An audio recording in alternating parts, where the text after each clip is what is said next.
मसीह में मेरे प्रिय श्रोताओं, आज का सुसमाचार पूर्व विचार के अलावा, चिंता के अलावा ईश्वरीय कृपा में आस्था रखकर अपने जीवन बिताने की आवश्यकता के बारे में बताते हैं। संत अम्ब्रोस कहते हैं, जब कभी हम ईश्वर का हाथ पकड़कर जीना शुरू करते हैं तब हम यीशु के चेले बनते हैं। अंग्रेजी साहित्यकार लियो टोल्स्टॉय की कहानी है 6 फुट जमीन का मालिक, the owner of 6 feet land. इस कहानी में एक मूर्ख आदमी की कथा बताते हैं। लिखा है, उन्हें बताया गया था कि सूर्यास्त के पहले जितना चाहे दौड़कर उतनी जमीन अपना ले। वो पूरे दिन दौड़ा और 6 फुट जमीन अपनाया, लेकिन इतनी कड़ी मेहनत के कारण सूर्यास्त के समय वह जमीन पर गिरकर मर गया। जो कुछ कमाया उसका कुछ उपयोग नहीं हुआ। इतना ही नहीं, उन्हें केवल 6 फुट जमीन चाहिए थी।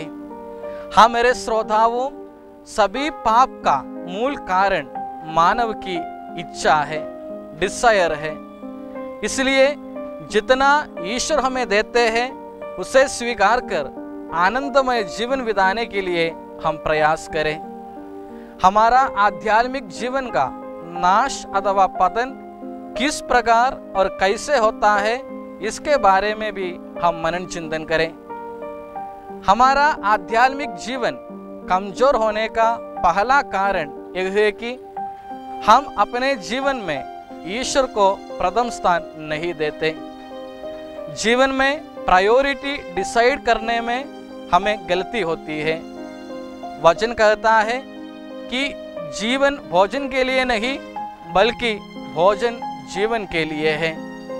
शरीर कपड़े के लिए नहीं बल्कि कपड़े शरीर के लिए है। कुरिन्थियों के नाम पहला पत्र अध्याय 15 वचन 19 में हम पढ़ते हैं कि यदि मसीह पर हमारा भरोसा इस जीवन तक ही सीमित है तो हम सब मनुष्यों में सबसे अधिक दयनीय है।